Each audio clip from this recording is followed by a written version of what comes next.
Thank you everyone for joining us today. My name is Hussam Aldeeb. I'm the International Student Career Advisor at Mohawk College.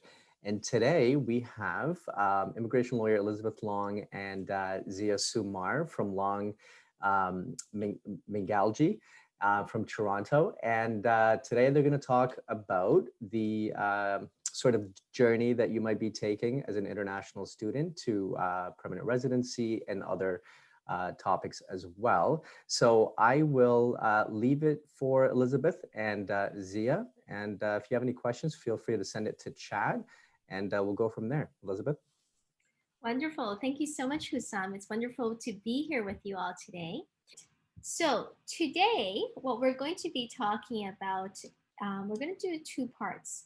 The first part we're going to talk about is what you need to understand when you are still as a temporary resident, as a student, as a work permit, etc.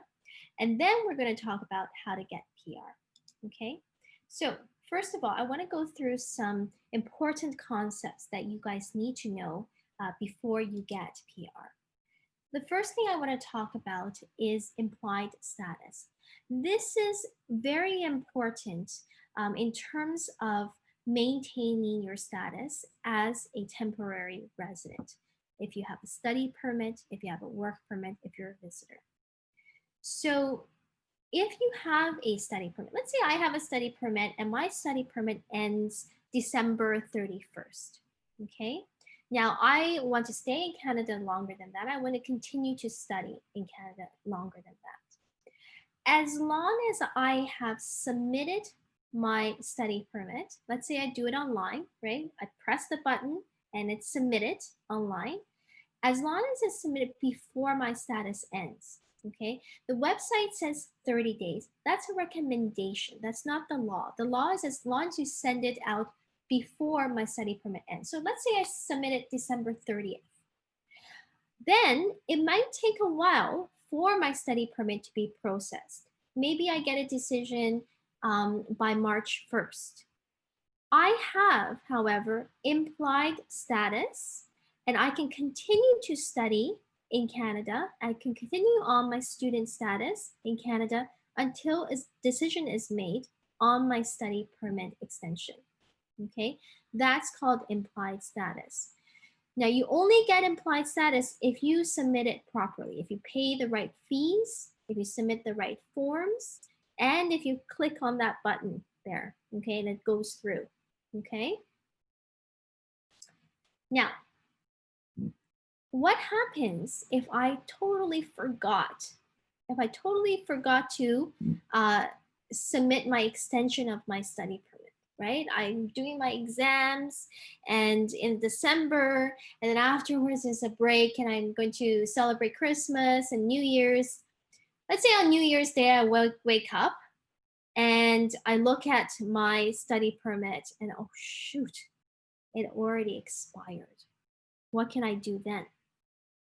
Well, the normal restoration period of time is 90 days from the date that my status ended.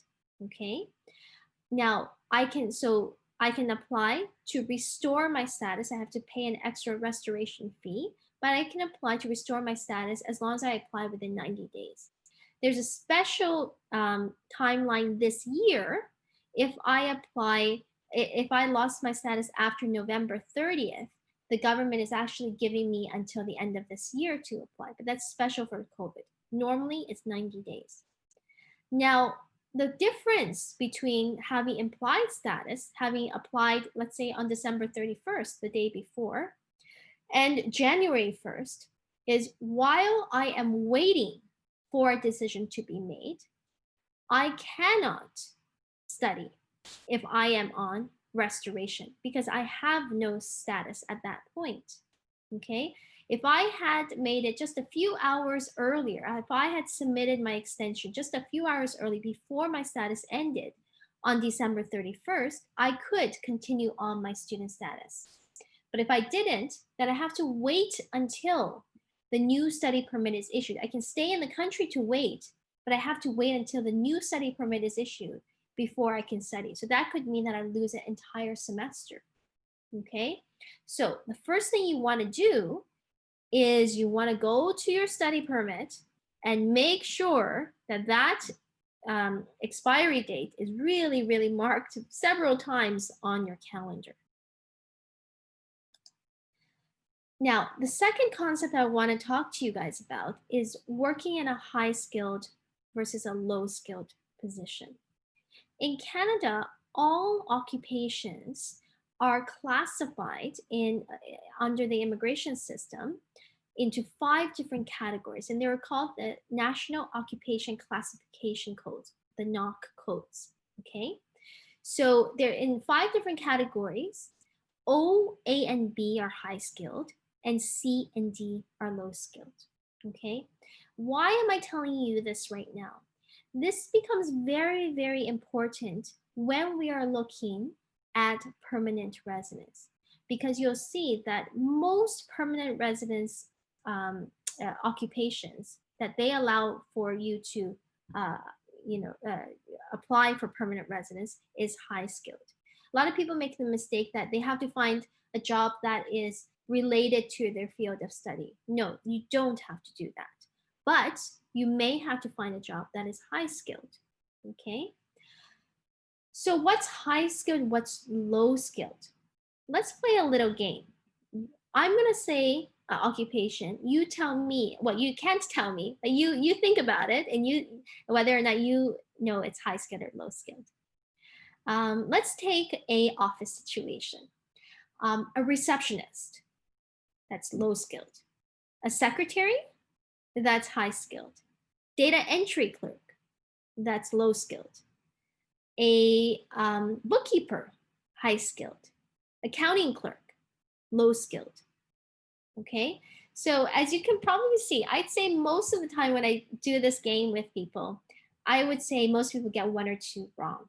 Okay, and that's because oftentimes it's not intuitive as to what is high skilled, what is low skilled, but it is very important when we apply for permanent residence that you know, and when you're looking for a job, right, that you know whether or not that work is going to be high skilled or low skilled.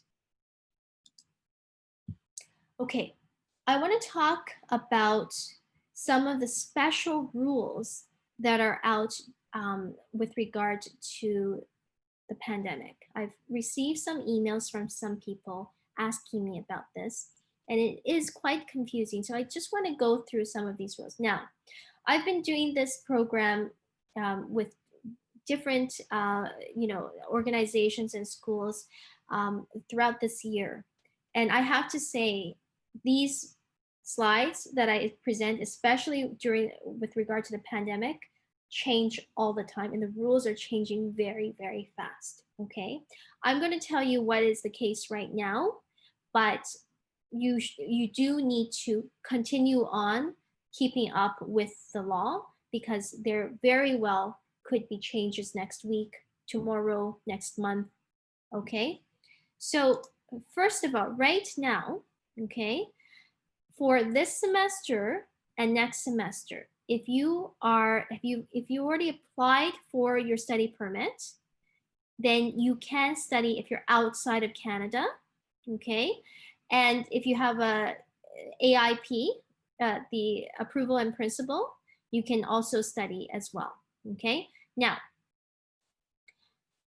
all of these studies can be applied towards your post-grad work permit as long as it's finished by the winter semester next semester. This could very well change, but right now the rule is if you're doing a 1-year program and you finish it, by the winter program, then you can still get a post-grad work permit even if all your studies have been online outside of Canada. If you're doing a 2-year program, then at least 50%, if it's more than 1 year, really, then at least 50% of your program should be inside Canada. So then then it can be counted towards your postgrad work permit. You have to have the work permit approved eventually in order to also qualify for the postgrad work permit for all of these studies to count towards your postgrad work permit. Okay. Now, if so I think Mohawk, I'm thinking it has probably already applied. Hussam probably can verify this, to be a COVID ready DLI. But I do know that Ontario is taking its time to approve different schools. Once Mohawk is approved as a COVID ready DLI, then you can actually come to Canada with a study permit approval. Okay. I can confirm that. Yes, we have been. Yeah. Yeah. Okay, great. You have been approved or you've applied to be approved? I think we have. Oh, you have. Oh, okay. Okay, great. Okay, so if you have been approved, then you can travel to Canada with the study permit approval. Okay. If your classes are part-time or on hold, like they because of COVID, you can still qualify for the postgrad work permit afterwards when you've completed your program. Right now, if you're applying for your study permit inside Canada, you are exempt from the biometric requirement. And if you are currently in Canada, like I said, and are out of status, but you did have status on January 30th, you have until the end of this year to file for your restoration of status.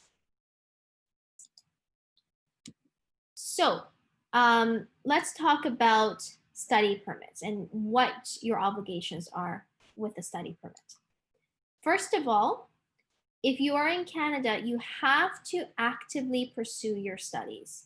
That means you have to go to class, you have to be registered as a student. Otherwise, you will lose your status within 90 days of you stopping actively pursuing studies. There are two situations where you don't lose your status. One is scheduled breaks. So for example, the school has a summer semester off for most students. That's on the calendar. That's a scheduled break. You don't have to be studying at that period of time. The other one is authorized leave. If you have a special situation where, let's say, for example, you get really sick and you can't go to school, okay? The school can give you an authorized leave for that semester to not go to school, and that's still counted as you're actively pursuing studies, but it has to be under 150 days. During the authorized leave, you are not allowed to work at all, okay, full-time or part-time, okay? So you have to maintain your status, okay? You can't say, oh, because of COVID, I can't apply to extend my status. You can still submit your online applications. They are being processed, okay? And as long as you submit your application properly before your status expires, you will have implied status. Now, let's talk about working while you're studying, because I find that very confusing for a lot of students, okay? So first of all, in order to work, you have to be registered as a full-time student, okay? If you don't have a work permit otherwise. So you can work without a work permit as long as you are a full-time student. When you're off campus, if it's while you are attending classes, then you can work 20 hours. If it's during a scheduled break, you can work full-time. You can also work on campus full-time as well, okay? Now, what happens is once you receive the first indication that you've completed your studies, right? Then you are no longer a student and you have to stop working. So let's say you receive your final exam marks and they say you completed your studies. That's your first indication. Then you have to stop working then. Okay, the only time you can continue to work is if you're going to do another program afterwards and you've already been accepted to the other program, then and it's within 150 days of the completion of your first program, you can work, that period in between. So for example, if you finish one program in end of April and you're going to have another program start in September, then you can work during that summer. during COVID, if your classes are canceled because of COVID or it's part-time, it's then you can work. If your classes are canceled, then you can work part-time. Okay. Okay, let's talk about the post-grad. So first question that you need to know when you are actually finishing your program, it's not how or when, it's should I apply for postgrad. Okay, the postgrad work permit is a very nice work permit. It's what I think of as a golden ticket for students. Okay, you only get one golden ticket in your life, and it's an open work where you can get it very easily. You can only get it once. So, you have to utilize that time and try to get your PR if that's indeed what you want to do. A lot of people ask me, okay, my postgraduate work permit is going to expire. How do I extend it? I say to them, your question is wrong. The question is not how do you extend it, is can you extend it? Because it's very easy for you to get the postgrad work permit. You just apply for it once you've graduated. But to get another work permit, it's very difficult. And many of you will not be able to get another work permit once your postgrad work permit expires. That's why the length of the postgrad work permit is very important. If you complete a program between 8 to 12 months, then the program, then the work permit is only 8 to 12 months, right? If it is a 2-year program, then you get a 3-year work permit. Or if you do a 1-year program and then you add on another 1-year program afterwards, then you get a 3-year work permit.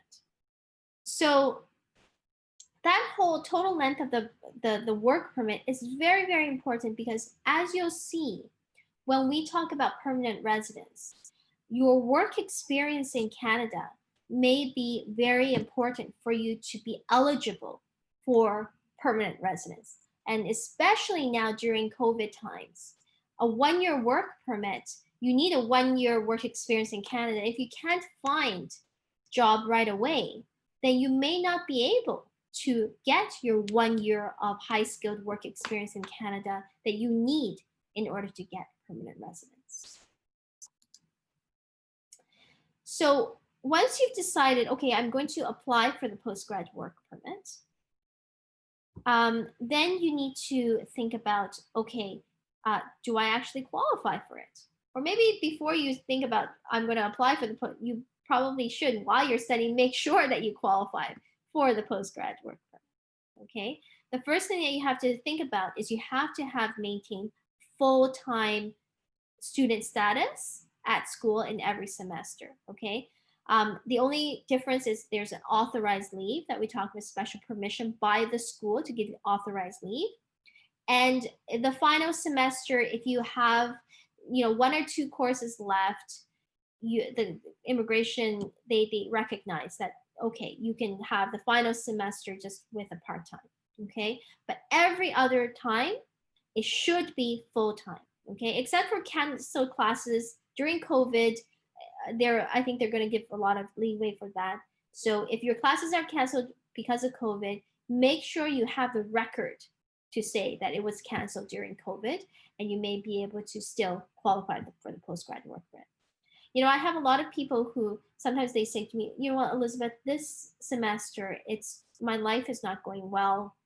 I'm, really sick, or, my family member really needs some help, and I can't do a full-time. Is it okay if I just do part-time? And I say, you know what, it's much better if you ask for authorized leave from the school and just attend and just take the semester off. If you do that, then you will be able to qualify for the postgrad work permit at the end. If you don't, and you go part-time, then you're going to be depending on the discretion of an officer at the end as to whether or not they want to grant you the postgrad work permit at the end. Okay, because you can ask for special consideration, but it's not always given. You can work full-time as soon as you apply for the postgrad work permit. Right now, the work permits are taking around 5 months to be issued, okay? But as long as you apply for your postgrad work permit, you can start working given the following situation, okay? So when do you apply is really, really crucial.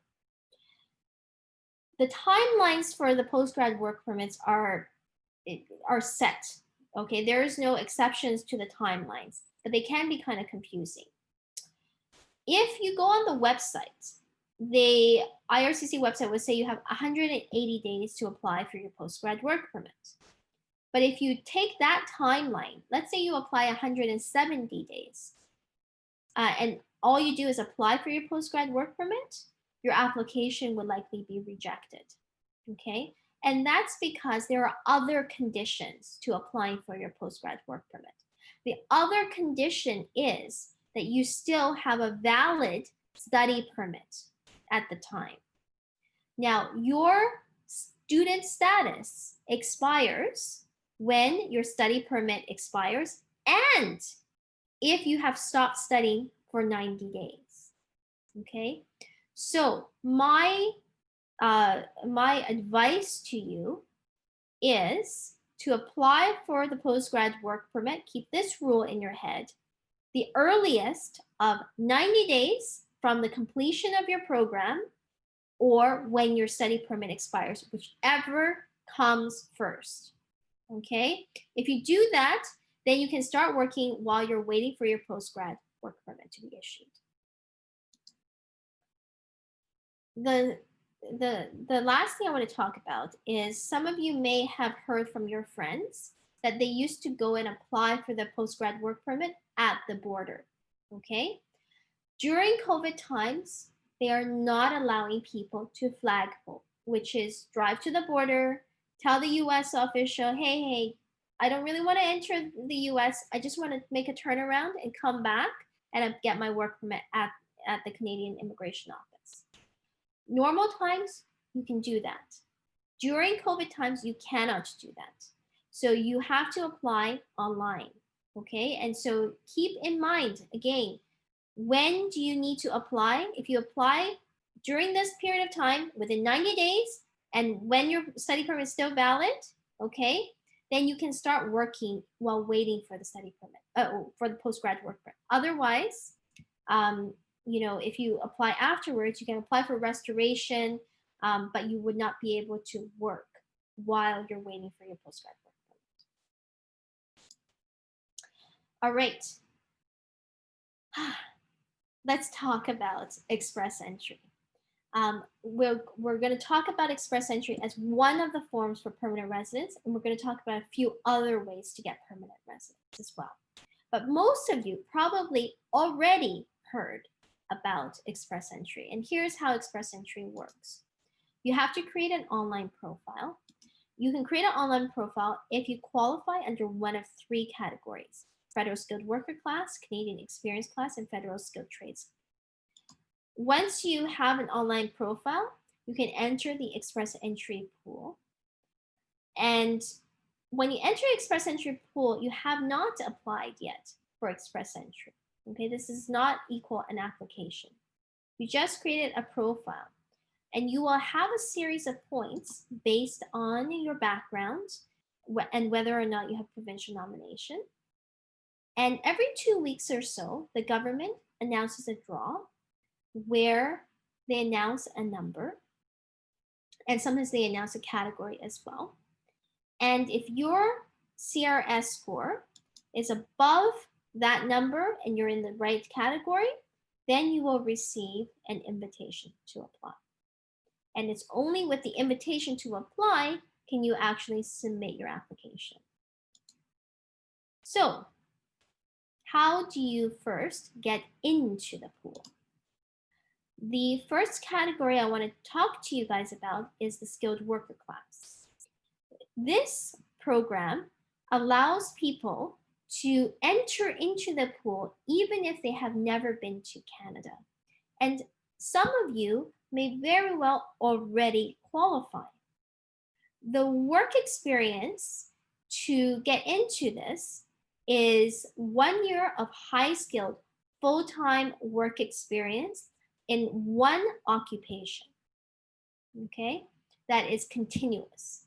So 1 year of high-skilled, we talked about high-skilled, knock O, A, and B, full-time, which equals to at least 30 hours a week, and you can add together like 2 years of 15 hours a week together. You can do that, okay?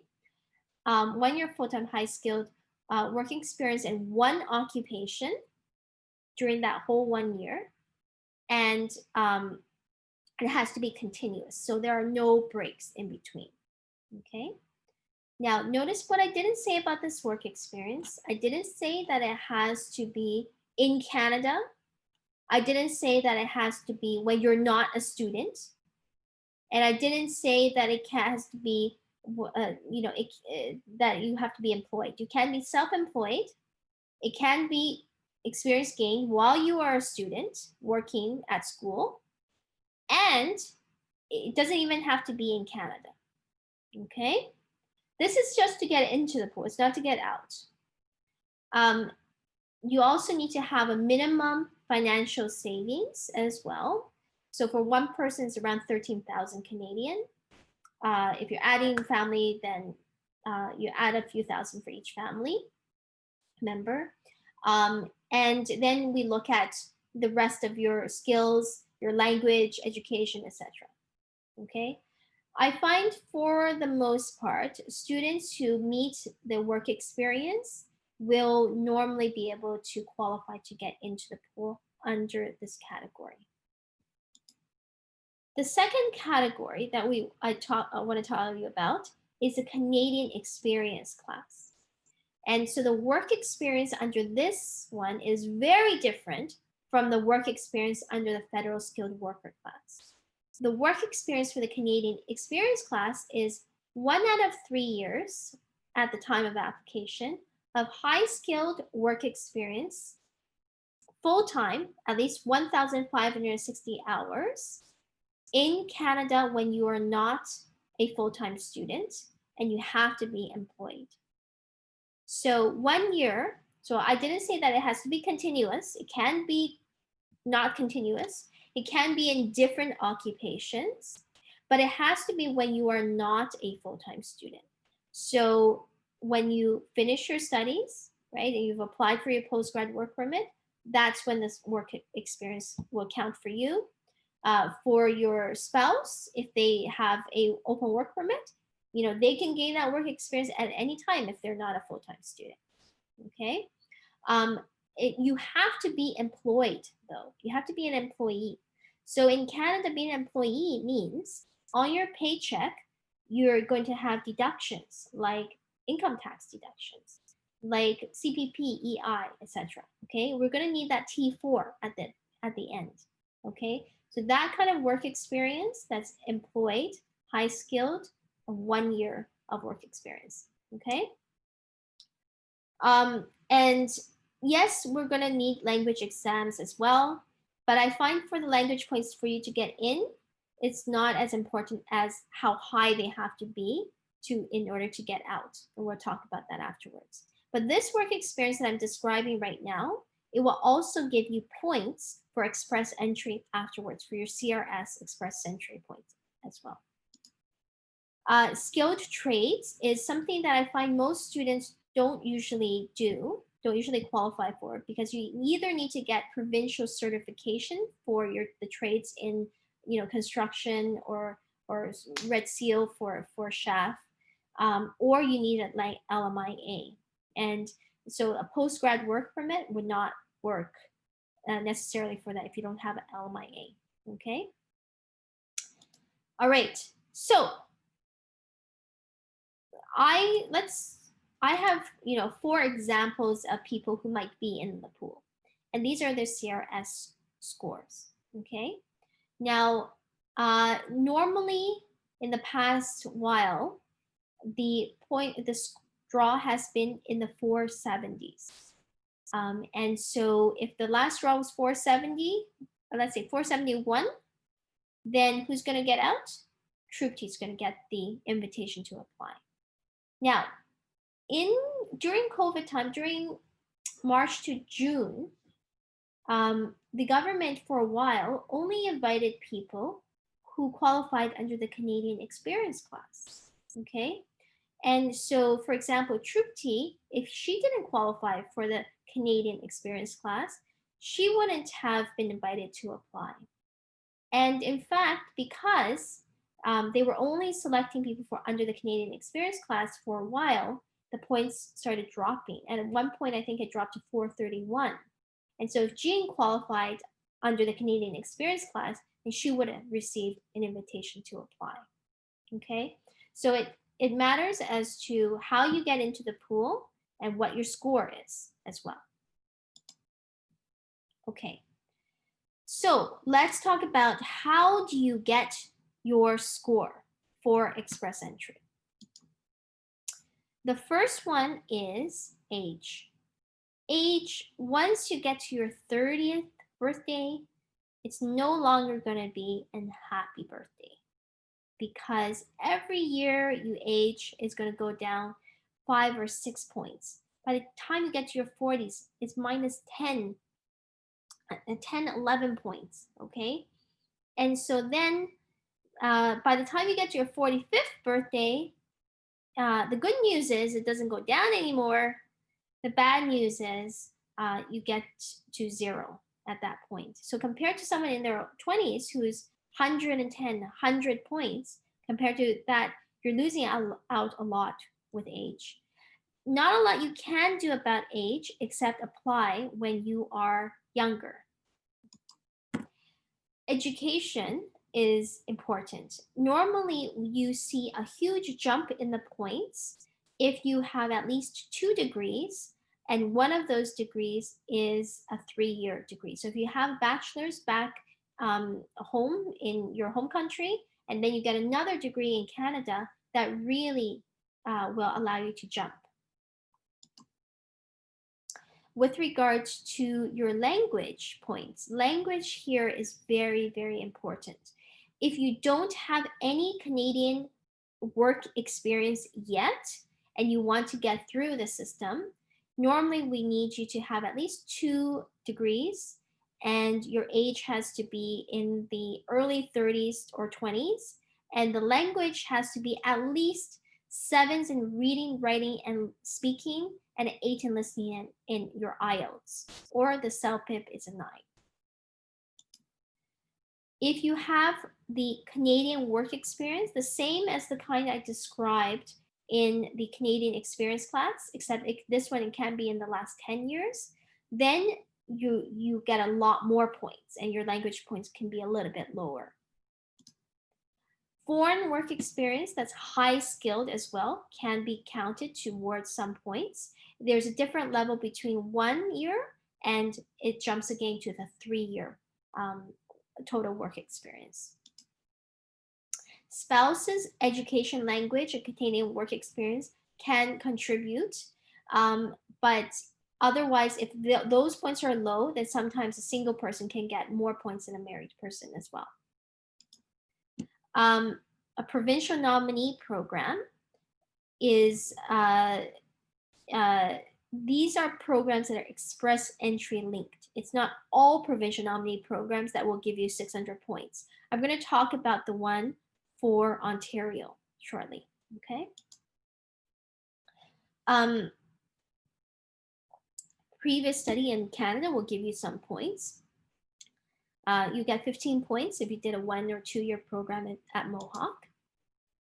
Arranged employment, a lot of people think, oh, I have a work permit and I have a job offer, therefore I have arranged employment, right? The answer is no, not necessarily. You can't get arranged employment with only a post-grad work permit. It has to be an employer-specific work permit or LMIA. If you have siblings who are Canadians or permanent residents in Canada, you can get 15 points for that. And the ability to speak fluent French, you can get a whole lot of points for that if you can test at a pretty fluent level for French. Trade certification is also, that's for people who get the provincial certification in the trades, okay, in the construction trades. Okay, so let's talk about how to add more points if you can get through the express entry streams, okay, for the provincial nominee programs. So what provincial nominee programs are is that, see, immigration is normally federal jurisdiction. The federal government is responsible for immigration. But the federal government has also made an agreement with every province to allow each province to have their own programs to select people that they want to stay in their province. So Ontario's provincial nominee program is called the OINP. And the OINP has different ways, different streams for people to apply. They have their express entry stream.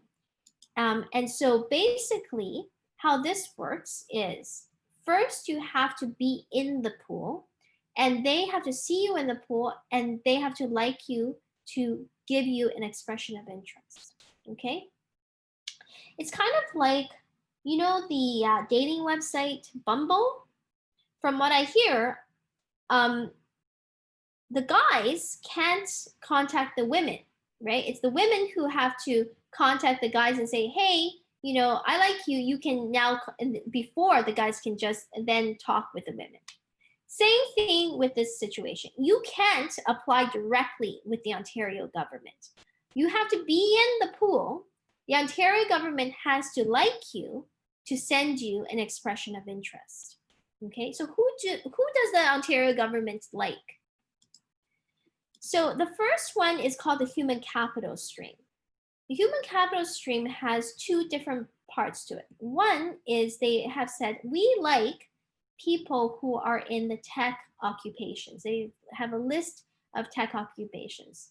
And every few months, they have a draw where they invite people who have experience in one of those tech occupations, and also with a CRS score above a certain level. So it probably won't be at the 4, you know, where they're normally drawing 471.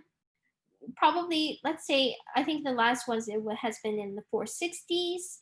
And, you know, if you have a pretty high score, but it's not enough to get drawn out of the express entry pool, you can, they will send you an expression of interest and say, hey, apply with us.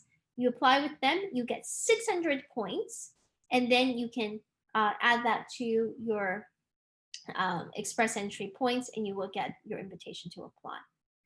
There are other sorts of situations. They haven't really specified. Sometimes they invite people with other occupations, sometimes people who have job offers, etc. Okay? Now, to qualify, though, you have to have a bachelor's degree. It doesn't have to be in Canada. It could be from outside of Canada. We have to have a bachelor's degree there. The second one that I really like are people who are in the construction trades. Okay, there are some of these trades that they have specified that they really need. And if you have worked for 1 year in Ontario in one of these trades in the last 2 years, they can say, I like you, you're in the express entry pool, I like you, come and apply with us, and you get 600 more points.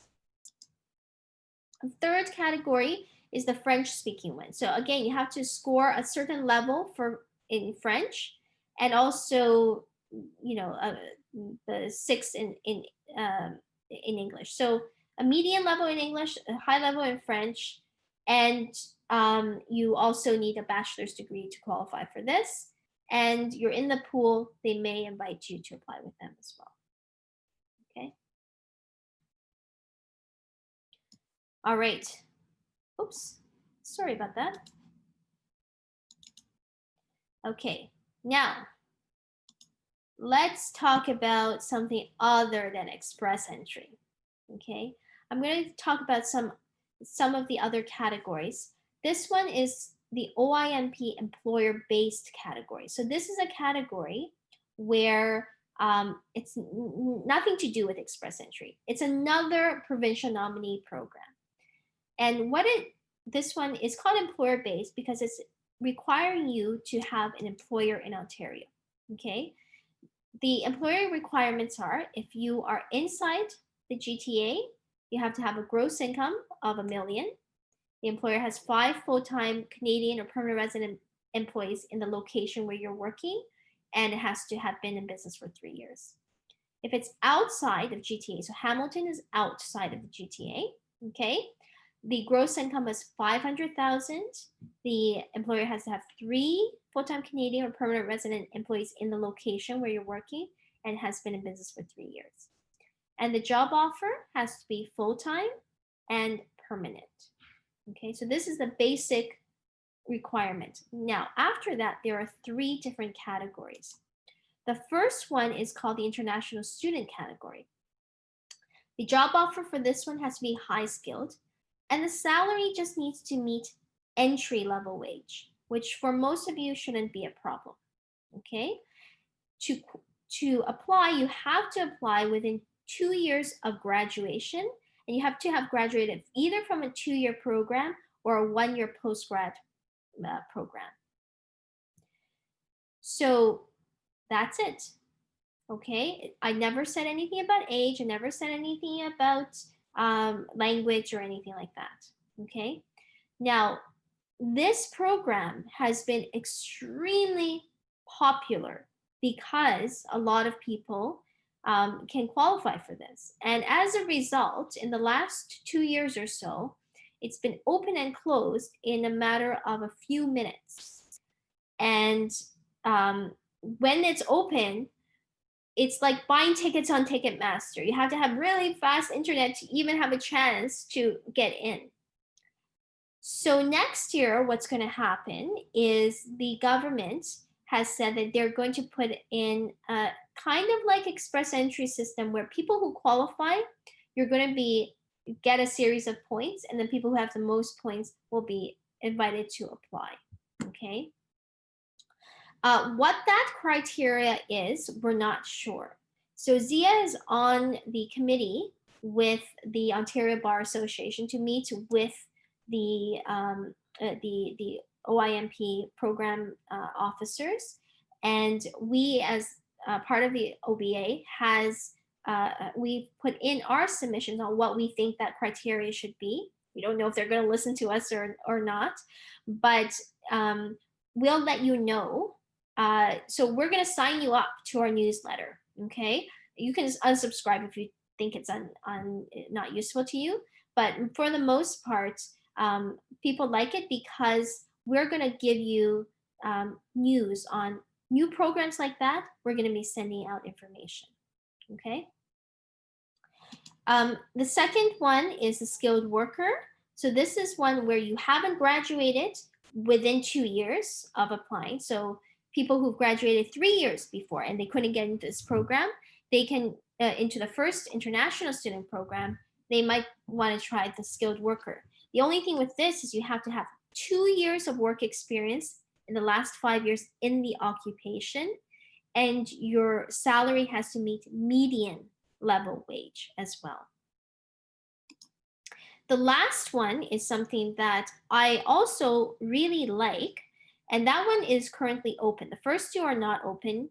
The last one is open. And what it is you have to have a job offer. This is a low skilled program. The first 2 are high skilled. This last one is a low skilled. And what it is, there's a list of occupations that are called in-demand occupations in Ontario.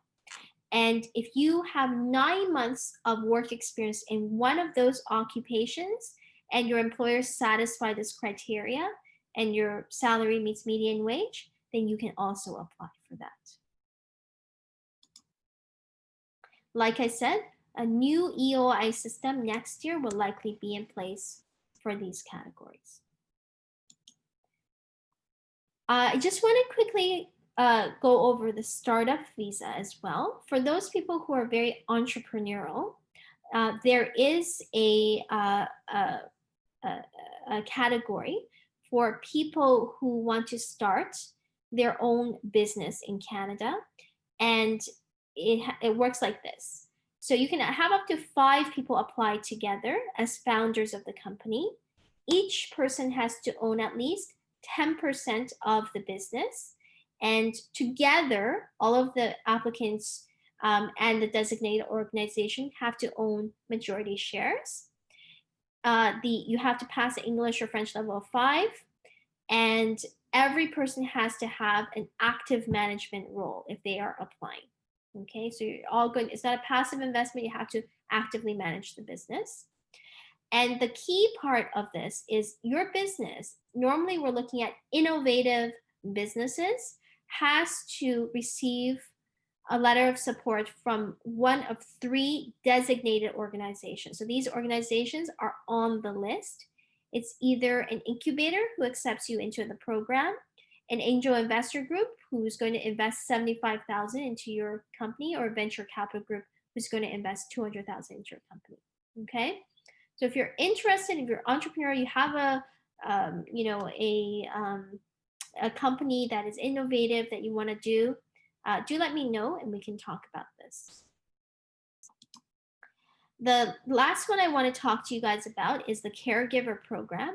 So for those of you who are in the child care program, early child care education, or if you're just interested in doing this, or if you have a spouse who might be interested in doing this.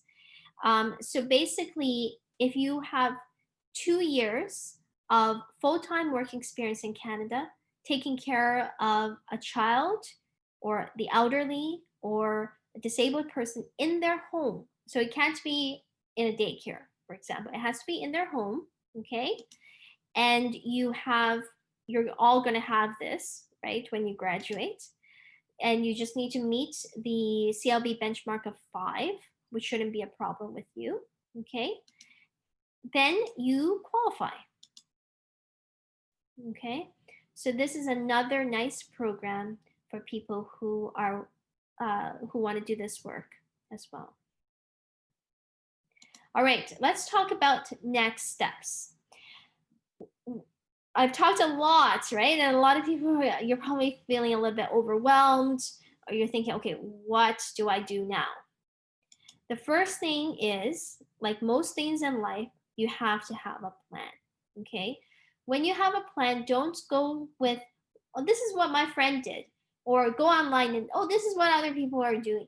Every person's situation is different. You have to know, not just guess. You have to know what the best way for you to reach your immigration goals are, okay? Once you have a plan, then you know you have to do what you need to do to get there, okay? So for many of you, the IELTS or the CELPIP is going to be very important. You have to go and study and practice those exams. Even if English is your only language, you have to, I would still suggest that you practice for the exam because they're not easy. They often test your ability to do the exam, and they're very long, okay? So you have to know what you're getting yourself into. Make sure that you have the programs that you need. Make sure you have the length of time on your work permit to get the Canadian work experience. That's where the planning comes from, right? A lot of people will come to me for a consultation and they say, okay, I have a 1-year program. I graduated. Now I want to go and get my permanent residence. Tell me how to do that, right? And I can say, well, yes, this way you can do it. Or no, I think it's really risky. Or no, you can't do it at all. You really need to have the 3-year work permit. It all depends on your own circumstances, okay? The third thing I want to give you advice on is make sure 2 things. You have to be legally in Canada. You don't misrepresent. When you go in Canada, unfortunately, there are many fraudsters who will tell you, oh, you just need to say you had work experience back home, even if you didn't. Oh, I can give you a job offer. It's not a real job offer. You pay me and I'll give you some. All of those kind of things will make you not want to sleep at night. Because if immigration ever catches on, and believe you me, they do, they're not stupid. They will find things out. And sometimes they have raids where, years after they go and raid an office and they discover things, okay?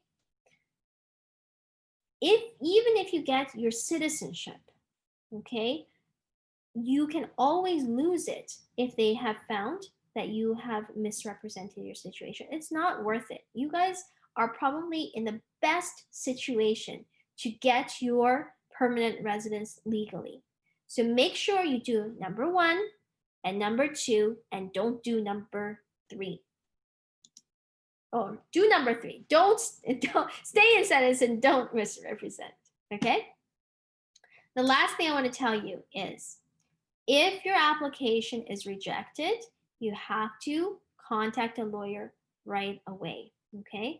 There are very strict federal court notice deadlines. If you have your application rejected in Canada, it's 15 days from the date of rejection. If you file it afterwards, then it's too late, okay? And you may not be able to go to federal court then.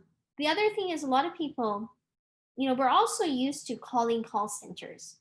It's, we have a problem. We call the call center and they fix it for us, right? Well, immigration call center is with the government. It's not a department store. And they don't normally fix things for you. If you have a rejection, you call the call center, they'll probably tell you, oh, you can just, write a letter to us. So you write your complaint letter or whatever you think you want to do. And, if you don't know what exactly to say, why you're rejected and what the law is, the officer, if they reject your reconsideration, and then you want to go and hire a lawyer. So people will come to me, oh, I wrote this letter to them, they rejected it. Now can you fix it? That may be too late, because immigration only considers one reconsideration. If you write a letter, that's one reconsideration. If later on I write another letter to them, they will say, hey, no, we already heard one reconsideration. We're not going to consider even looking at your application. Okay. The third thing is, your timeline is very important with regard to your own status. Let's say you don't go to federal court. We don't file reconsideration because you did something wrong. Okay. Well, we can reapply, but the timeline is very important. You may have lost your status, right? Or we have to file restoration of status. Are you even within the period of time for your restoration of status? Okay. So basically, in the end, summary, have a plan. Okay. If you want, I'm going to give you my information afterwards and we can do a consultation. We always offer discounted rate for people who have attended our seminars. Okay, have a plan.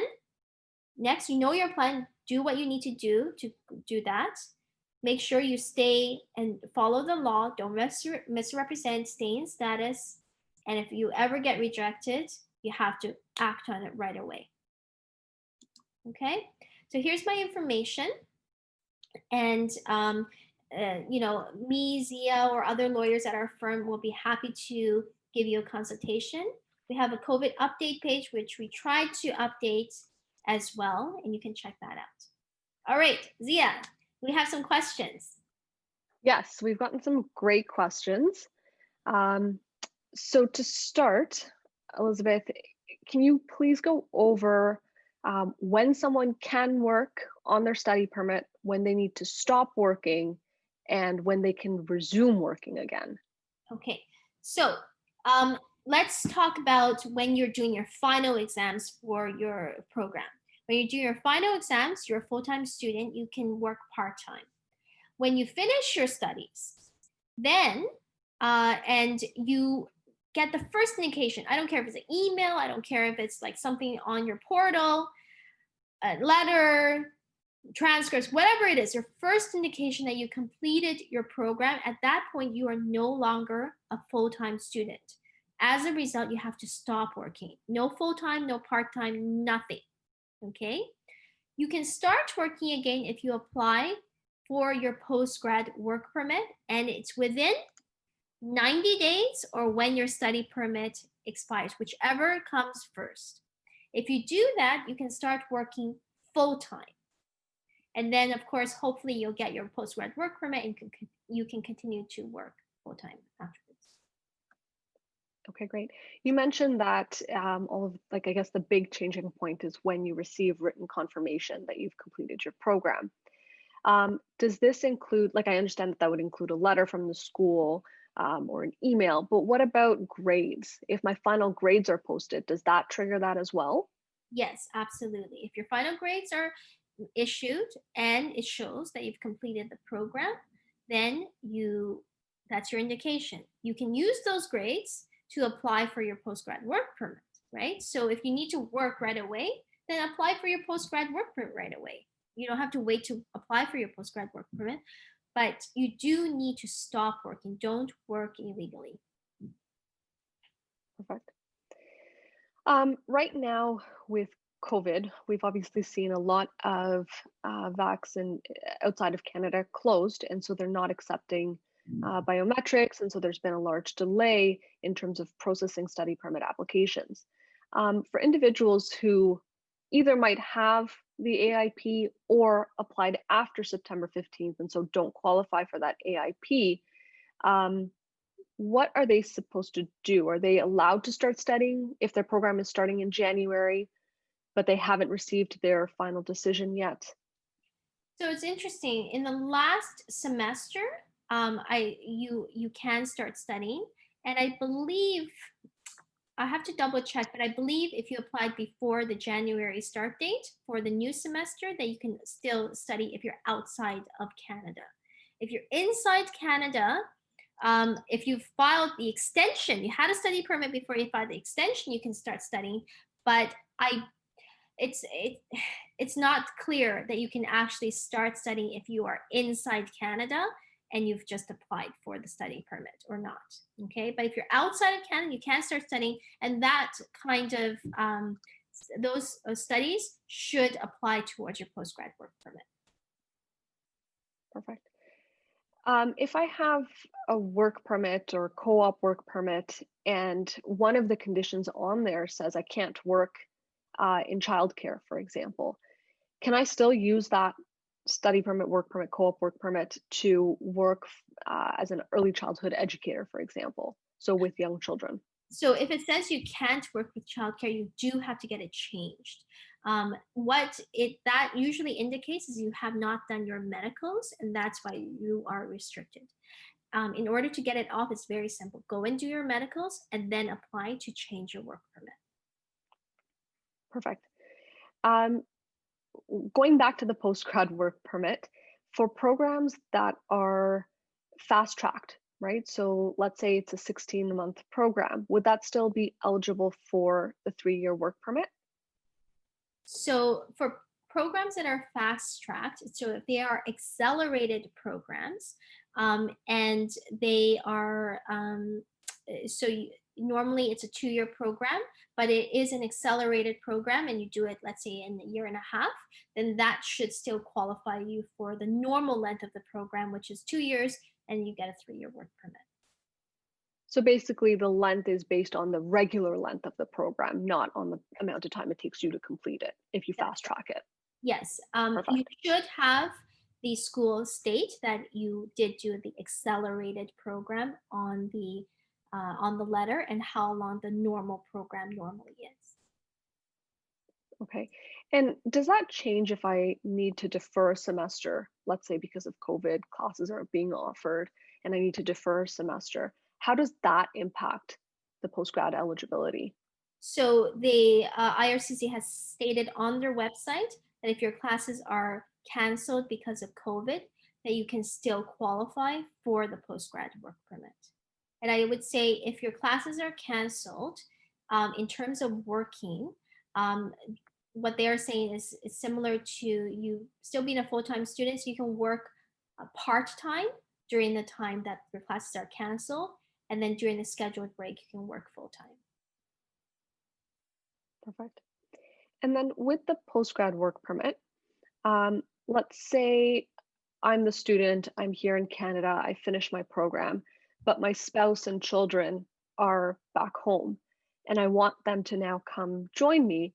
Um, and I know that part of that is having a high skilled position. And so, assuming that I do have that and I'm already working, can I apply for all of our applications at the same time? Or do I need to wait till I get my post-grad work permit before I can submit my family's applications? So it depends on where you submit your application. If you're submitting your application for your work permit inside Canada, and your family is not inside Canada, you need to apply for your work permit first, and then you can apply for your family to join you at the visa post.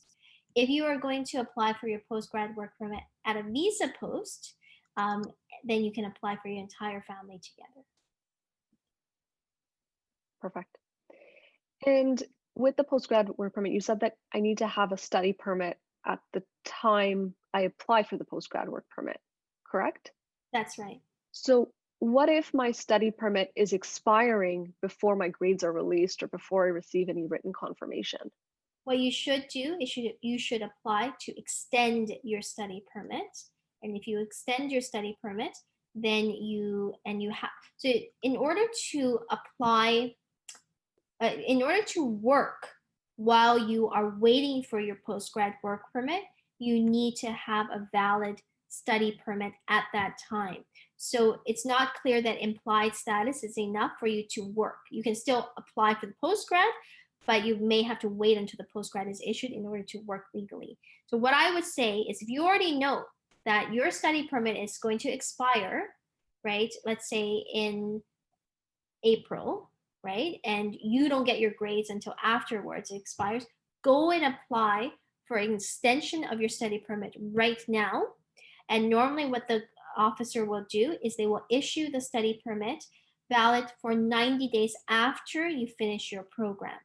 Okay? And then you have your study permit in hand and you can apply for your postgrad, and you can start working. Otherwise, if you are doing it really late and you don't have your study permit in hand, then you can't really start working until you get your postgrad in the end. Okay, great.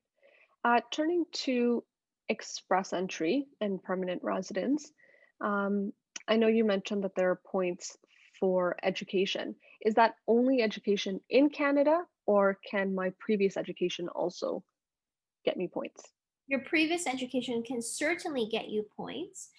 There are special 15 or 30 points for Canadian education, but there's a whole lot of other points for education from anywhere. Okay, and so if I wanted to use that education from outside of Canada, um, I need to get an assessment done, I've heard. Yes, that's right. So Zia. You have to get the ECA. You get your WES, WES, probably one of the fastest ones, or you can go to U of T, but you have to get the ECA for your education. Perfect. And then if I'm looking to do my permanent residence application while I'm still a student, is that a possibility for me? Yeah, can I do that while I'm still studying? You can absolutely apply for your permanent residence while you're a student, as long as you qualify. So, I like to do consultations as early as possible, because then you can plan, right? Even if you don't qualify at that point, at least you know what you need to do in order to qualify. Perfect. Thank you so much, Elizabeth. Thank you so much, Sia. All right, so that's all we have for today. Thank you guys so much for joining us. Hussam, are you there? Yeah, no, thank you very much. This was excellent as usual. And I'm one of those people that gets the newsletter, so it's always fantastic information. So I encourage everyone to look at that when they get it. Awesome. Okay, well, have a wonderful day, guys. Stay safe. Take care. Thank you very much, Elizabeth and Zia. Have a good one, everyone.